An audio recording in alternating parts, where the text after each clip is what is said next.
morning and praise the Lord. I welcome each and every one of you to this morning devotion. God has been so faithful to us and He is keeping us safe. ദൈവം നമ്മൾ ഇത്രത്തോളം പരിപാലിക്കുന്നു, ദൈവം നമ്മൾ ഇത്രത്തോളം സുരക്ഷിതമായി ദൈവം വെച്ചതോർത്ത് നമുക്ക് ദൈവത്തെ സ്തോത്രം ചെയ്യാം. ആ വലിയനായ ദൈവത്തെ നമുക്ക് പാടി മഹത്വപ്പെടുത്താം. നമുക്കൊരു വാക്ക് നമുക്കൊന്ന് പ്രാർത്ഥിക്കാം. സ്വർഗ്ഗസ്ഥനായ പിതാവേ, ഞങ്ങൾ ഒരുമിച്ച് അങ്ങയുടെ സന്നിധിയിലേക്ക് ഞങ്ങൾ കടന്നു വരുന്നു. ഇന്നത്തെ ഈ പ്രഭാത പ്രാർത്ഥനയ്ക്ക് ഞങ്ങൾ അങ്ങ് സ്തോത്രം ചെയ്യുന്നപ്പാ. നീ ഞങ്ങളെ അനുഗ്രഹിക്കണമേ. അങ്ങേ പാടി സ്തുതിക്കുവാൻ, അങ്ങയുടെ വചനം കേൾക്കുവാൻ, അങ്ങയോട് പ്രാർത്ഥിക്കുവാൻ തക്കവണ്ണമുള്ള വലിയ കൃപ നീ ഞങ്ങളിൽ പകരണമേ. ഞങ്ങൾ പ്രാർത്ഥിക്കുന്നു. നീ ഞങ്ങളുടെ പ്രാർത്ഥന കേട്ടോണ്ട് സ്തോത്രം ചെയ്യുന്നപ്പാ, യേശുവിൻ്റെ നാമത്തിൽ തന്നെ ആമേൻ. നിങ്ങൾക്ക് ഈ പാട്ട് നിങ്ങൾക്ക് അറിയാമെങ്കിൽ ചേർന്ന് പാടി ദൈവത്തെ മഹത്വപ്പെടുത്താം.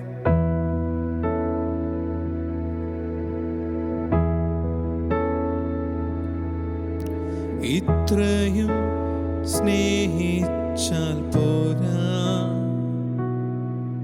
അങ്ങേ ഇത്രയും ആരാധിച്ചാൽ പോരാ,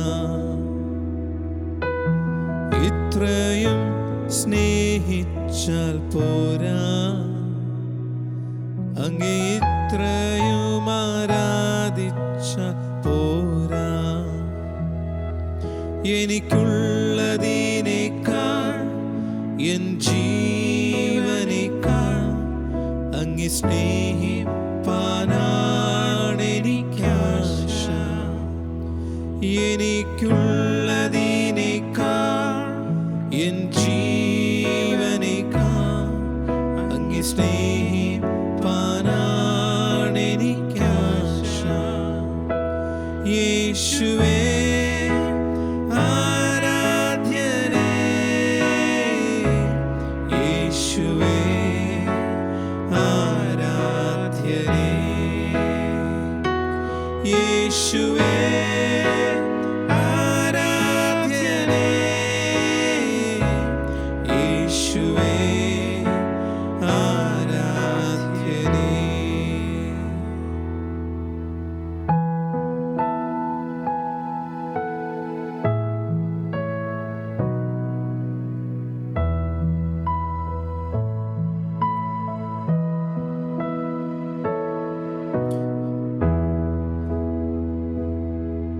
എൻ സങ്കടങ്ങൾ തീർത്തതിനാലല്ല, എൻ ആവശ്യം നിറവേറ്റിയതിനാലല്ല, എൻ സങ്കടങ്ങൾ തീർത്തതിനാലല്ല, എൻ ആവശ്യം നിറവേറ്റിയതിനാലല്ല, എനിക്കായി മരിച്ചതിനാ ഞാൻ എന്നും അങ്ങേ ആരാധിച്ചിടും. എനിക്കായി മരിച്ചതിനാ ഞാൻ എന്നും അങ്ങേ ആരാധിച്ചിടും. യേശുവേ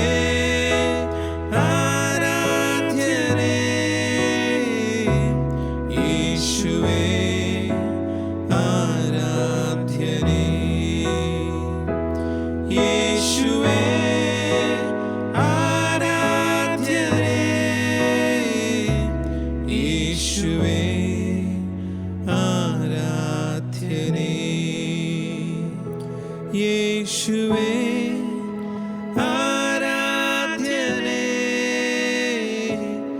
യേശുവേ ആരാധ്യനേ. പരിശുദ്ധനായ ഞങ്ങളുടെ സ്വർഗീയ പിതാവേ, ഈ പ്രഭാതത്തിൽ ഉപവാസ പ്രാർത്ഥനയ്ക്കായി സഭയായി ഞങ്ങൾ അങ്ങയുടെ സന്നിധിയിലേക്ക് കടന്നു വരുന്നു. പ്രാർത്ഥനയ്ക്കായി അങ്ങയുടെ മുന്നിൽ തലവണക്കിയിരിക്കുന്ന ഓരോ വ്യക്തി ജീവിതങ്ങൾക്കായി ഞങ്ങൾ പ്രാർത്ഥിക്കുന്നു കർത്താവേ. അനേകരുടെ വിശ്വാസം, ദൈവസ്നേഹം തടുത്തുപോകുന്ന ഈ അവസരത്തിൽ ക്രിസ്തുവിനോടുള്ള സ്നേഹം പ്രതിഫലിപ്പിച്ചും ദൈവവചനം അനുസരിച്ചും ഞങ്ങൾക്ക് ഓരോരുത്തർക്കും ജീവിക്കാൻ കഴിയേണ്ടതിനു വേണ്ടി ഞങ്ങൾ പ്രാർത്ഥിക്കുന്നു കർത്താവേ. കർത്താവേ, ഞങ്ങൾ ഓരോ കുടുംബങ്ങൾക്കായി പ്രാർത്ഥിക്കുന്നു. കുടുംബാംഗങ്ങളുടെ രക്ഷയ്ക്കായും കുട്ടികളുടെ വിവാഹത്തിനായും ജോലിക്കായും തലമുറകൾക്കായും പ്രാർത്ഥിക്കുന്ന വിഷയങ്ങൾക്ക് സ്വർഗം മറുപടി നൽകി തരണമേ. കുടുംബങ്ങളിൽ ദൈവിക സ്നേഹവും ദൈവിക സമാധാനവും വർദ്ധിച്ചു വരട്ടെ എന്ന് ഞങ്ങൾ പ്രാർത്ഥിക്കുന്നു. അപ്പാ, ഞങ്ങളുടെ സമൂഹത്തിൽ അനേകർ ഉപജീവന മാർഗത്തിനായി ബുദ്ധിമുട്ടുന്നുണ്ട് കർത്താവേ. പ്രവാസികൾ, അന്യസംസ്ഥാന തൊഴിലാളികൾ, വ്യവസായികൾ, ചെറുകിട തൊഴിലാളികൾ, ഇവർക്കൊക്കെ ഞങ്ങൾ പ്രത്യേകം പ്രാർത്ഥിക്കുന്നു. പുത്തൻ ഉപജീവനത്തിനുള്ള വഴികളെ അങ്ങ് അവർക്ക് തുറന്നു കൊടുക്കുമാറാകണമേ എന്ന് പ്രാർത്ഥിക്കുന്നു. അങ്ങയ്ക്കൊന്നും തന്നെ അസാധ്യമായിട്ടില്ലല്ലോ. അപ്പ, ജനങ്ങളുടെ സുരക്ഷയ്ക്കായി, ആരോഗ്യത്തിനായി ഞങ്ങൾ പ്രാർത്ഥിക്കുന്നു കർത്താവേ. കുറ്റകൃത്യങ്ങൾ കുറയണം അപ്പ.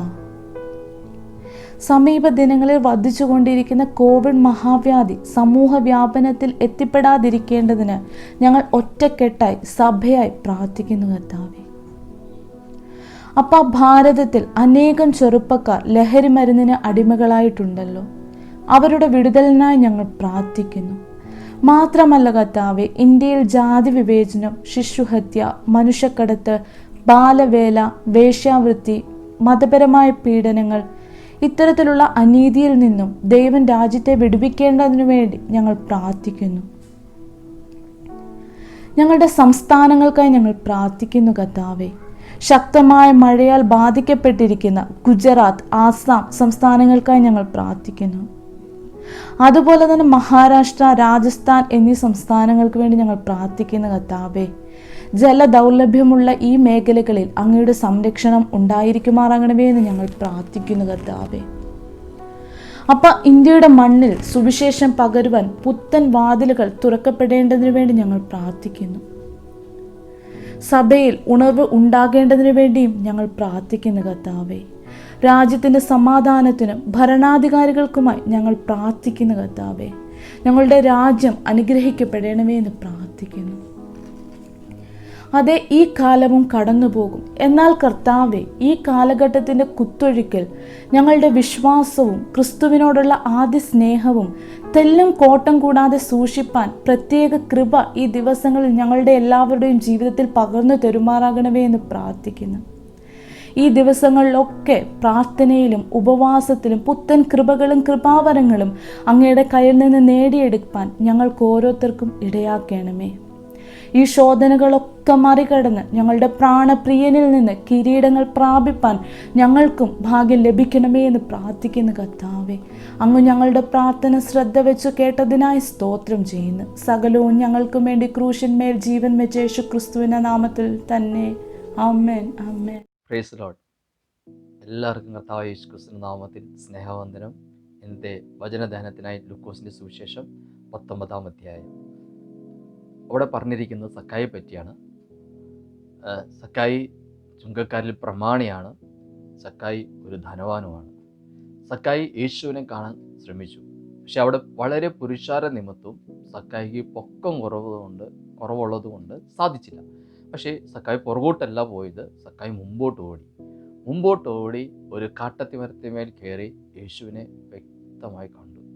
യേശു സക്കായിയെ വ്യക്തമായി കണ്ടു. ദൈവമക്കളെ, സാഹചര്യങ്ങൾ ഒരുപക്ഷെ നമുക്ക് അനുകൂലമല്ലായിരിക്കാം. ഒരുപക്ഷെ സക്കായി അത്ര പ്രമാണിയായ ഒരു വ്യക്തിയാണ്. സക്കായി ധനവാനുമാണ്. അപ്പോൾ അങ്ങനെയുള്ള ഒരാൾ കാട്ടത്തിമരത്തിന്മേൽ കയറുന്നത് കാണുമ്പോൾ ഒരുപക്ഷെ, അല്ലെങ്കിൽ അതിനു വേണ്ടി ഓടുന്നത് കാണുമ്പോൾ മറ്റുള്ളവർ പരിഹസിച്ചിട്ടുണ്ടാകും, മറ്റുള്ളവർ കളിയാക്കിയിട്ടുണ്ടായിരിക്കാം. പക്ഷേ നമ്മുടെ രക്ഷകനായ യേശുവിനെ കാണുന്നതിൽ, നമ്മളെ വിടുവിക്കുന്ന, നമ്മളെ സൗഖ്യമാക്കുന്ന യേശുവിനെ കാണുന്നതിൽ നമ്മൾ ഒരിക്കലും ലജ്ജിക്കരുത്. നമ്മൾ മറ്റുള്ളവരെന്ത് പറയുമെന്ന് ഓർത്ത് നമ്മൾ ഒരിക്കലും പിന്മാറിപ്പോകരുത്. അത് നമ്മുടെ ജീവിതത്തിൽ നിത്യതയാണ് നമ്മൾ നഷ്ടമാക്കുന്നത്. ഈ ലോകത്തിലെ മനുഷ്യൻ ഒരിക്കലും നമ്മുടെ കൂടെ നിൽക്കത്തില്ല. അവർ നമ്മുടെ ജീവിതത്തിൽ നമുക്ക് സമ്പത്തുണ്ടെങ്കിൽ നമ്മുടെ കൂടെ നിൽക്കും, അല്ലെങ്കിൽ നമുക്ക് കഴിവുണ്ടെങ്കിൽ നമ്മുടെ കൂടെ നിൽക്കും. നമ്മുടെ ജീവിതത്തിൽ ഒറ്റപ്പെടുമ്പോൾ ആരും നമ്മുടെ കൂടെ നിൽക്കത്തില്ല. നമ്മുടെ നിത്യതയെ ഒരിക്കലും മനുഷ്യൻ നോക്കുന്നു എന്ന് ഓർത്തോ, മനുഷ്യൻ എന്ത് ചിന്തിക്കുമെന്ന് ഓർത്തോ നമ്മുടെ നിത്യതയെ ഒരിക്കലും നിങ്ങൾ നഷ്ടമാക്കരുത്. നിങ്ങൾക്ക് കർത്താവിനെ കാണുവാൻ, അല്ലെങ്കിൽ കർത്താവിനെ കൂടുതൽ അറിയാവുന്ന ഒരു ഫെലോഷിപ്പിൻ്റെ, ഒരു കൂട്ടായ്മയുണ്ടെങ്കിൽ നിങ്ങൾ തീർച്ചയായിട്ടും അതിനകത്ത് പോകണം. അവിടെ സക്കായി മറ്റുള്ളവരുടെ തൻ്റെ പൊസിഷൻ നോക്കാതെ, മറ്റുള്ളവരുടെ വാക്കുകൾ നോക്കാതെ, മറ്റുള്ള കളിവാക്കുകൾ നോക്കാതെ സക്കായി ഓടുകയാണ്. ഓടി കാട്ടത്തിൻ മരത്തിൽ കയറി സക്കായി യേശുവിനെ കണ്ടു. യേശു സക്കായിയെയും കണ്ടു. നമ്മുടെ ജീവിതത്തിൽ ഒരുപക്ഷെ കർത്താവിനെ എല്ലാം നമ്മുടെ ജീവിതത്തിൽ കണ്ടിട്ടുണ്ട്, അല്ലെങ്കിൽ കർത്താവിനെ നമ്മുടെ ജീവിതത്തിൽ അനുഭവിച്ചിട്ടുണ്ട്, അല്ലെങ്കിൽ കർത്താവ് നമ്മുടെ സൗഖ്യദായകനാണ്, വിടിവിക്കുന്നവനാണ്, പരിപാലിക്കുന്നവനാണ്, അല്ലെങ്കിൽ കർത്താവ് നമ്മുടെ ആവശ്യങ്ങളെല്ലാം കൂടിയിരിക്കും. നമ്മൾ പലപ്പോഴും കർത്താവിനെ നമ്മുടെ ആവശ്യത്തിന്മേൽ ഒതുക്കുകയാണ്. അതിനപ്പുറമായി നമുക്ക് പലപ്പോഴും കർത്താവിനെ കാണുവാൻ നമ്മൾ ശ്രമിച്ചിട്ടില്ല, അല്ലെങ്കിൽ കർത്താവിനെ കൂടുതൽ അറിയുവാനായിട്ടുള്ള ശ്രമം നമ്മുടെ ജീവിതത്തിൽ ഉണ്ടായിട്ടില്ല. പൗലോസ് പറയുന്നത് പോലെ, കർത്താവ് എൻ്റെ ഹൃദയദൃഷ്ടി ഒന്ന് പ്രകാശിച്ചിട്ട് അവൻ്റെ വിളിയാനുള്ള ആശ ഇന്നതെന്നും എൻ്റെ വിശുദ്ധന്മാരിൽ അവകാശത്തിൻ്റെ മഹിമാദാനം ഇന്നതെന്നും എന്നിൽ വ്യാപരിക്കുന്ന അളവറ്റ ശക്തിയുടെ വലിപ്പം ഇന്നതെന്നും അറിയേണ്ടത് ഞാൻ പ്രാർത്ഥിക്കുന്നു. ദൈവമക്കളെ, അത് നമ്മൾ അറിയുവാനായിട്ട് നമ്മുടെ ജീവിതത്തെ ഇന്ന് പകൽക്കാലം ഏൽപ്പിച്ചു കൊടുക്കുക. നമ്മൾ നമ്മുടെ ജീവിതത്തിൽ കർത്താവ് നമ്മുടെ ആവശ്യത്തിൽ കൂടി ഇരിക്കുന്നതിനേക്കാൾ അപ്പുറമായി കർത്താവിനെ നമ്മൾ അറിയാത്തതാ നമ്മുടെ ജീവിതത്തിൽ നമുക്ക് മുന്നോട്ട് പോകാൻ കഴിയാതിരിക്കുന്നത്. നാം കർത്താവിനെ എത്രത്തോളം അറിയുമോ, കർത്താവിനെ നമ്മൾ എത്രത്തോളം നമുക്ക് കാണുവാൻ സാധിക്കുമോ, അത്രത്തോളം അനുഗ്രഹമാണ്. നമ്മുടെ ജീവിതത്തിന് മാത്രമല്ല, അത് മറ്റുള്ളവരുടെ ജീവിതത്തിലും അതൊരു അനുഗ്രഹമാണ്. അതുകൊണ്ട് ഈ ദിവസങ്ങളിൽ കർത്താവിനെ കൂടുതൽ അറിയുവാൻ, കർത്താവിനെ അറിയുവാനും കാണുവാനും നിങ്ങളുടെ ജീവിതത്തെ നിങ്ങൾ ശ്രമിക്കുക. അതിനായി ദൈവത്തിനെ നിങ്ങൾ ഏൽപ്പിച്ചു കൊടുക്കുക. അല്ലേ, അന്യഭാഷയിൽ സംസാരിക്കുന്ന അവൻ തനിക്ക് തന്നെ ആത്മീയ വർധന വരുത്തുന്നു. അല്ലേ, അപ്പോൾ നിങ്ങൾ എത്രത്തോളം നിങ്ങൾ അന്യഭാഷയിൽ പ്രാർത്ഥിക്കുമ്പോൾ നമ്മുടെ ജീവിതത്തിൽ ഒരു ആത്മീയമായ വർധനമുണ്ടാവുകയാണ്. നമ്മൾ എത്രത്തോളം അന്യഭാഷയിൽ പ്രാർത്ഥിക്കുമ്പോൾ അത് മനുഷ്യനോടല്ല, ദൈവത്തോട് പ്രാർത്ഥിക്കുന്നു. അപ്പോൾ ദൈവമായിട്ട് ഒരാഴമേറിയ ബന്ധം നമ്മുടെ ജീവിതത്തിൽ ഉണ്ടാകുകയാണ്. അപ്പോൾ ആത്മാവിലെ മർമ്മങ്ങളെ സംസാരിക്കുകയാണ്. അപ്പോൾ നമുക്ക് ദൈവം മറ്റു കൂട്ടായ്മകൾ ഇന്ന് ഇല്ലായിരിക്കാം, ഒരു ഫെലോഷിപ്പ് ഇല്ലാതെ ഇരിക്കുമ്പോഴും നമ്മുടെ നാവിൽ തന്നിരിക്കുന്ന അന്യഭാഷയിൽ നമ്മൾ കൂടുതൽ നേരം നമ്മൾ പ്രാർത്ഥിക്കുമ്പോൾ, കൂടുതൽ നമ്മൾ ദൈവത്തെ സ്തുതിക്കുമ്പോൾ നമ്മുടെ അകത്തെ മനുഷ്യൻ ബലപ്പെടുന്നു. നമ്മൾ ആത്മീയ വർധനവ് നമ്മുടെ ജീവിതത്തിൽ ഉണ്ടാകുന്നു. ദൈവമായിട്ടൊരു ആഴമേറിയ ബന്ധമുണ്ടാകുന്നു. ദൈവം 33:3 പറഞ്ഞു, എന്നെ വിളിച്ചപേക്ഷിക്കുക, ഞാൻ ഉത്തരമരുളും, മഹത്വം അഗോചരമായ കാര്യങ്ങളെ ഞാൻ നിന്നോട് അറിയിക്കും. അവനെ ഓരോ പ്രതിസന്ധി ഘട്ടത്തിൽ ഓരോ ദൈവമക്കൾ കടന്നു പോയപ്പോൾ ദൈവത്തിന് ആ പ്രതിസന്ധിയിൽ ഒരു സന്ദേശമുണ്ട്, ഒരു ദൈവശബ്ദമുണ്ട്. അതെല്ലാം നമ്മൾ കേൾക്കുവാൻ തയ്യാറാണെങ്കിൽ ഒരുപക്ഷെ സാഹചര്യത്തെ എല്ലാം മറികടന്ന് നമ്മൾ കൂടുതൽ സമയം ദൈവസ്ഥാനത്തിൽ ഇരിക്കുവാൻ, പ്രാർത്ഥിക്കുവാൻ, നമ്മുടെ അവകാശത്തെയും നമ്മുടെ അധികാരത്തെയും നമ്മുടെ പൊസിഷനെയും നമ്മൾ തിരിച്ചറിയുമ്പോൾ അത് നമ്മുടെ ജീവിതത്തിലും ദേശത്തിൻ്റെ വിടുതലിനായിട്ട് അത് ദൈവത്തിന് നമ്മളെ ഉപയോഗിക്കാൻ കഴിയും. ദൈവമക്കളെ, പലപ്പോഴും നമ്മൾ നമ്മുടെ ജീവിതത്തിൽ വിശ്വസ്തയോടെ പല കാര്യങ്ങൾ ചെയ്യുന്നുണ്ടായിരിക്കാം. ഒരുപക്ഷെ നിങ്ങളുടെ ഭവനത്തിൽ നിങ്ങൾ വിശ്വസ്തയോടെ പല കാര്യങ്ങൾ ചെയ്യുന്നുണ്ടായിരിക്കാം. അത് ഭവനത്തിലുള്ളവർക്ക് ഒരുപക്ഷെ മനസ്സിലാക്കാൻ കഴിയുന്നില്ലായിരിക്കാം. നിങ്ങൾ ഓഫീസിൽ നിങ്ങൾ വിശ്വസ്തയോടെ പല കാര്യങ്ങൾ ചെയ്യുന്നുണ്ടായിരിക്കാം. ആ വിശ്വസ്തതയ്ക്ക് തക്കവണ്ണം ഒരു പ്രതിഫലമോ ഒരു പ്രൊമോഷനോ നിങ്ങൾക്ക് ലഭിക്കുന്നില്ലായിരിക്കാം. നിങ്ങൾ വിശ്വസ്തയോടെ ആയിരിക്കാം നിങ്ങളുടെ ബിസിനസ് ചെയ്യുന്നത്, അതിന് തക്കവണ്ണം ഒരു വളർച്ച ഒരുപക്ഷെ നിങ്ങളുടെ ബിസിനസ്സിലായിരിക്കാം. ഒരുപക്ഷെ നീ വിശ്വസ്തയോടെ ദൈവനാമത്തിന് വേണ്ടി, ദൈവസഭയ്ക്ക് വേണ്ടി, അല്ലെങ്കിൽ ദൈവരാജ്യത്തിന് വേണ്ടി നീ വിശ്വസ്തയോടെ പലതും ചെയ്തിരിക്കാം. പക്ഷെ അതിന് തക്കവണ്ണം ഒരു പ്രവൃത്തിയോ ഒരു അംഗീകാരമോ നിന്റെ ജീവിതത്തിൽ നിങ്ങൾക്ക് ലഭിച്ചിട്ടില്ലായിരിക്കാം. പക്ഷെ ദൈവമക്കളെ, നീ ഒരിക്കലും ഭാരപ്പെടേണ്ട. കാരണം വിശ്വസ്തയോടെ ഇതെല്ലാം കാണുന്ന ഒരു ദൈവമുണ്ട്. 85-ാം സങ്കീർത്തനം അതിൻ്റെ 11-ാം വാക്യം ഇങ്ങനെ പറയുന്നത്, വിശ്വസ്തത ഭൂമിയിൽ നിന്ന് മുളയ്ക്കുന്നു, നീതിയോടെ സ്വർഗത്തിൽ നിന്ന് അത് നോക്കുന്നു. ഹല്ലേലൂയ. നമ്മൾ വിശ്വസ്തതയുടെ ഈ ഭൂമിയിൽ എന്തെല്ലാം ചെയ്തിട്ടുണ്ടോ അത് മനുഷ്യൻ കണ്ടിട്ടില്ലായിരിക്കാം, ചുറ്റുപാടുള്ളവ സമൂഹം നമ്മളെ കണ്ടിട്ടില്ലായിരിക്കാം, ഇല്ലെങ്കിൽ അതിനുള്ള അംഗീകാരം നമുക്ക് ലഭിച്ചിട്ടില്ലായിരിക്കാം. പക്ഷെ വിശ്വസ്തതയോടെ എന്തെല്ലാം നമ്മൾ ചെയ്തിട്ടുണ്ടോ അത് നീതിയോടെ സ്വർഗത്തിൽ നിന്ന് നോക്കി കണ്ട ഒരു കർത്താവുണ്ട്, അല്ലെങ്കിൽ നീതിയോടെ സ്വർഗത്തിൽ നിന്ന് നോക്കുന്ന ഒരു കർത്താവുണ്ട്. ആ കർത്താവ് നമുക്ക് നമ്മുടെ വിശ്വസ്തതയ്ക്ക് തക്കവണ്ണം ഒരു ദൈവത്തിൻ്റെ പ്രവൃത്തി, അല്ലെങ്കിൽ വിശ്വസ്തതയ്ക്ക് തക്കവണ്ണം അവൻ നമുക്ക് പ്രതിഫലം നൽകുന്നതാണ്. ജോസഫ് വിശ്വസ്തനായിരുന്നു. പക്ഷെ ജോസഫിന്റെ വിശ്വസ്തതയെ ആരും കണ്ടില്ല. ആർക്കും ജോസഫിന്റെ വിശ്വസ്തതയെ കാണാൻ സാധിച്ചില്ല. പക്ഷേ ദൈവം ജോസഫിന്റെ വിശ്വസ്തതയെ കണ്ടു. ദേശത്തൊരു ക്ഷാമം വന്നപ്പോൾ ആ വിശ്വസ്തനായ ജോസഫിനെയാണ് ആ ക്ഷാമത്തെ മാറ്റുവാൻ ദൈവം ഉപയോഗിച്ചത്. അതുപോലെ ദാവീദ് വിശ്വസ്തനായിരുന്നു. വിശ്വസ്തയോടെ തൻ്റെ ആടുകളെ പരിപാലിക്കുകയായിരുന്നു. പക്ഷേ ഫെലിസ്തീൻ വെല്ലുവിളിച്ചപ്പോൾ, ഗോലിയാത്ത് വെല്ലുവിളിച്ചപ്പോൾ, ശൗലിന്റെ പട്ടാളവും ഒന്നും ചെയ്യാൻ കഴിയാതെ ഭയപ്പെട്ട് നിൽക്കുമ്പോൾ വിശ്വസ്തയോടെ തൻ്റെ ആടുകളെ പരിപാലിച്ച ആ ദാവീദിനെയാണ് ഫെലിസ്തീനെ കൊല്ലുവാൻ, അല്ലെങ്കിൽ ഗോലിയാത്തിനെ കൊല്ലുവാൻ ദൈവം ഉപയോഗിച്ചത്. ഇസ്രായേൽ ജനം ദൈവത്തോടെ നിലവിളിച്ചപ്പോൾ മോശയാണ് ഫറവോന്റെ അടിമത്തത്തിൽ നിന്ന് പുറത്തു കൊണ്ടുവരുവാൻ ദൈവം ഉപയോഗിച്ചത്. ദൈവമക്കളെ, വിശ്വസ്തന്മാരെ ഈ കാലഘട്ടത്തിൽ പരിശുദ്ധാത്മാവ് ഉപയോഗിക്കുന്ന ഒരു കാലഘട്ടമാണ്.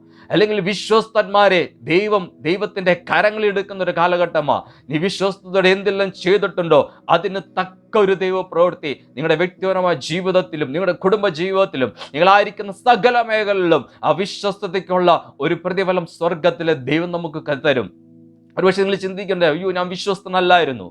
നാം അവിശ്വസ്തരിരുന്നാലും ദൈവം നമ്മളോട് വിശ്വസ്തനാ. ദൈവത്തിന്റെ വിശ്വസ്തതയ്ക്ക് ഒരിക്കലും നീക്കം വരത്തില്ല. ദൈവം വിശ്വസ്തയോടുകൂടിയാ നമ്മളെ പരിപാലിക്കുന്നത്. അല്ലെങ്കിൽ ദൈവത്തിന്റെ വിശ്വസ്തയ്ക്ക് നീക്കം വരുന്നില്ല. നമ്മൾ അവിശ്വസ്തനാലും ദൈവം വിശ്വസ്തനായതുകൊണ്ട് ദൈവം നമ്മളോട് പറഞ്ഞിരിക്കുന്ന ഓരോ വാഗ്ദത്തങ്ങളും ദൈവം നമ്മളോട് എന്തെല്ലാം ചെയ്തെന്ന് പറഞ്ഞിട്ടുണ്ടോ അതെല്ലാം ചെയ്യുവാൻ ദൈവം വിശ്വസ്തനാണ്. നാം ഈ ദിവസങ്ങളിൽ ദൈവകരങ്ങളിലേക്ക് ഏൽപ്പിച്ചു കൊടുക്കുക. ദൈവം നമ്മളെ ശക്തമായ ദൈവകരങ്ങളിൽ ദൈവത്തിന്റെ പരിശുദ്ധാത്മാവ് നമ്മളെ ഉപയോഗിക്കും. നമ്മൾ ഈ ദിവസങ്ങളിൽ ഏറ്റവും കൂടുതൽ കേട്ടൊരു വാക്യമാണ് 2 ദിനവൃത്താന്തം 7:14. അവിടെ പറയുന്നു, ഞാൻ ദേശത്തിന് സൗഖ്യം വരുത്തി കൊടുക്കും. ആരിലൂടെയാണ് ദൈവം സൗഖ്യം വരുത്തുന്നത്? ദൈവം നമ്മളിൽ ഓരോരുത്തരിലൂടെയാണ് ദൈവം സൗഖ്യം വരുത്തുന്നത്. നമ്മൾ മാനസാന്തരപ്പെടുക, സൗഖ്യം ദൈവം ചെയ്യുക എന്നുള്ളതല്ല. നമ്മൾ കർത്താവിന്റെ മുഖത്തേക്ക് നോക്കി കഴിയുമ്പോൾ, അല്ലെങ്കിൽ നമ്മൾ നമ്മുടെ പാപങ്ങളെ ഏറ്റു പറഞ്ഞ് ഉപേക്ഷിച്ച് നമ്മൾ കർത്താവിന്റെ മുഖത്തേക്ക് നോക്കുമ്പോൾ ആ നോക്കിയവരെ, ആ വിശ്വസ്തയോടെ പ്രാർത്ഥിച്ചവരെ, അവരെ ദൈവം തന്റെ കരങ്ങളിൽ ഉപയോഗിക്കുകയാണ്. അല്ലെ, ദൈവത്തിന് പറഞ്ഞു, പുത്രൻ സ്വാതന്ത്ര്യം വരുത്തിയാൽ നിങ്ങൾ സാക്ഷാൽ സ്വതന്ത്രരാകും. ദൈവങ്ങളെ, അനേകർ അടിമ നുഖത്തിൽ കഴിയുമ്പോൾ, അനേകർ ബന്ധനത്തിൽ കഴിയുമ്പോൾ, സ്വാതന്ത്ര്യം ലഭിച്ച അല്ലെങ്കിൽ ദൈവത്തിന്റെ പുത്രന്മാരായ നമ്മളാണ് ദേശത്തിന്റെ സൗഖ്യം. ദൈവം സൗഖ്യം വരുത്തി കൊടുക്കുമെന്ന് പറയുമ്പോൾ ആ സൗഖ്യം വരുത്തുന്നത് ഇന്ന് ഭൂമിയിലുള്ള പുത്രത്വത്തിന്റെ ആത്മാവോടെ ജീവിക്കുന്ന അല്ലെങ്കിൽ ദൈവത്തിന്റെ പുത്രന്മാരെയാണ് ദൈവം ഉപയോഗിക്കുന്നത്. ദൈവം നിങ്ങൾക്ക് തന്നിരിക്കുന്ന രക്ഷയെ, ദൈവം നിങ്ങൾക്ക് തന്നിരിക്കുന്ന കഴിവുകളെ, അല്ലെങ്കിൽ ദൈവം നിങ്ങൾക്ക് തന്നിരിക്കുന്ന സൗഖ്യത്തെ, ദൈവം നിങ്ങൾക്ക് തന്നിരിക്കുന്ന സമാധാനത്തെ നാം മറ്റുള്ളവരിലേക്ക് പകർന്നു കൊടുക്കണം. നാം എത്രത്തോളം പകർന്നു കൊടുക്കുമ്പോൾ അത്രത്തോളം നമ്മുടെ അകത്ത് ദൈവം തന്നത് വർദ്ധിച്ചു വരികയാണ്. അല്ലെ, 10 താലന്ത് ഉള്ളവൻ 10 കൊടുത്തു. ദൈവം പറഞ്ഞു, നീ 10 പട്ടണത്തെ അധികാരിയായിരിക്കുക. 5 കൊടുത്തപ്പോൾ അവനോട് പറഞ്ഞു, 5 അവൻ സമ്പാദിച്ചപ്പോൾ ദൈവം പറഞ്ഞു, 5 പട്ടണത്തെ അധികാരിക്കുക. 1 കൊടുത്തോ, 1 സമ്പാദിച്ചില്ല, 1 തിരിച്ചു കൊടുത്തു. ദൈവം പറയുന്നു, നീ കഠിനനായ മനുഷ്യനാ.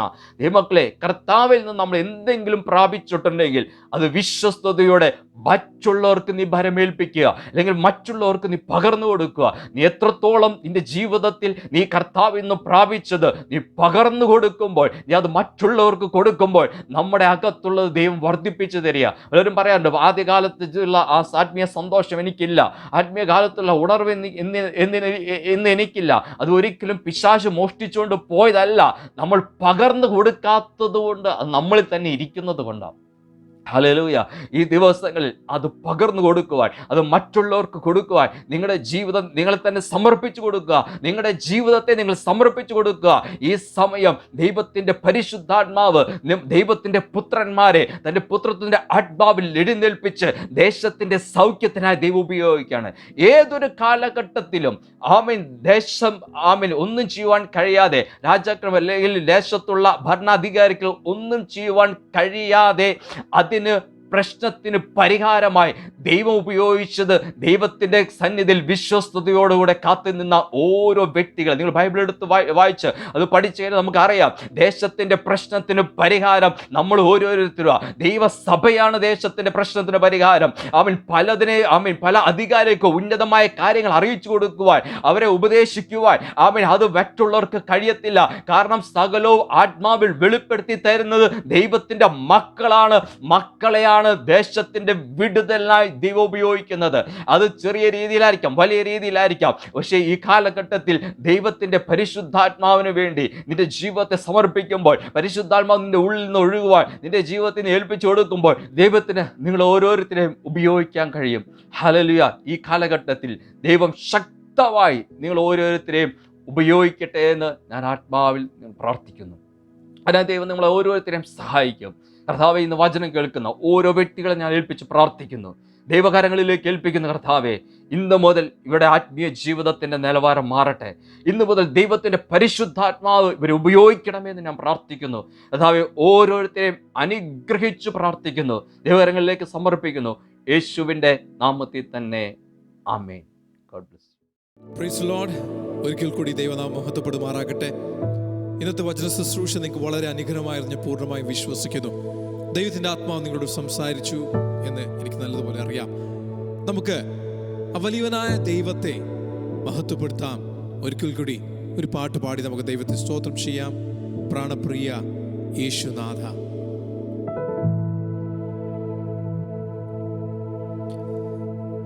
പ്രാണപ്രിയ യേശുനാഥ, ജീവൻ തന്ന സ്നേഹമേ,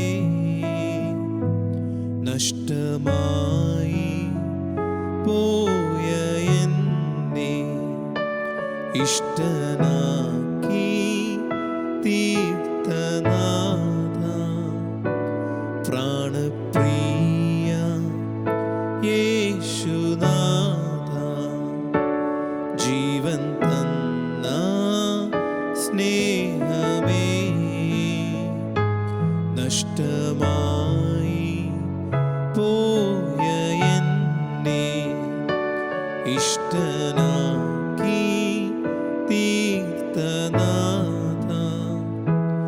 എൻ്റെ സ്നേഹം നിനക്കു മാത്രം, വേറെ ആരും കവരുകില്ല.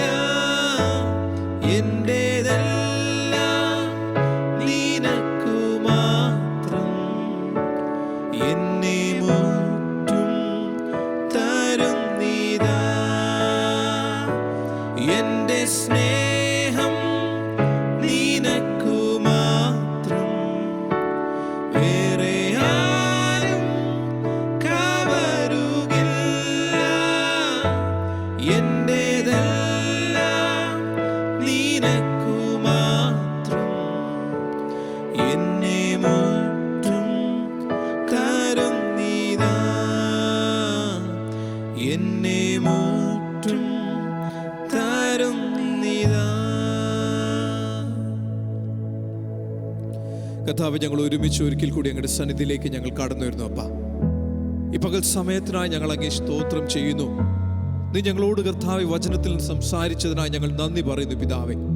ഇന്ന് കേട്ട വചനങ്ങൾ ഞങ്ങളുടെ ജീവിതത്തിൽ കർത്താവേ, അത് കർത്താവെ പ്രാബല്യത്തിൽ കൊണ്ടുവരുവാൻ തക്കവണ്ണമുള്ള ദൈവകൃപ നീ ഞങ്ങളിൽ പകരണമേ എന്ന് ഞങ്ങൾ പ്രാർത്ഥിക്കുന്നു പിതാവേ. ഇന്ന് കർത്താവെ, ആരെങ്കിലും സങ്കടത്തിലോ വിഷമത്തിലായിരിക്കുന്നുണ്ടെങ്കിൽ ഞങ്ങൾ പ്രാർത്ഥിക്കുന്നു, ദൈവത്തിൻ്റെ വലിയ സമാധാനം അവിടെ ഉള്ളത്തിലേക്ക് പകരണമേ ഞങ്ങൾ പ്രാർത്ഥിക്കുന്നു പിതാവേ.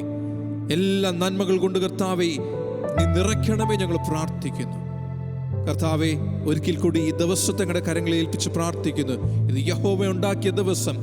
ദിവസത്തിൽ ഞങ്ങൾ സന്തോഷിക്കും, ഞങ്ങൾ ആനന്ദിക്കും, അങ്ങയുടെ നാമമഹത്വത്തിനായി ഞങ്ങൾ ജീവിക്കുമെന്ന് കർത്താവെ ഞങ്ങൾ കർത്താവെ പ്രാർത്ഥിക്കുന്നു. അപ്പാ, ഞങ്ങളുടെ പ്രാർത്ഥന കേട്ടുകൊണ്ട് സ്തോത്രം ചെയ്യുന്നു. എല്ലാം അങ്ങയുടെ പുത്രനായ യേശു കർത്താവിന്റെ നാമത്തിൽ തന്നെ. ആമേൻ. Hallelujah. God bless you. Have a blessed day in Jesus Christ. Amen.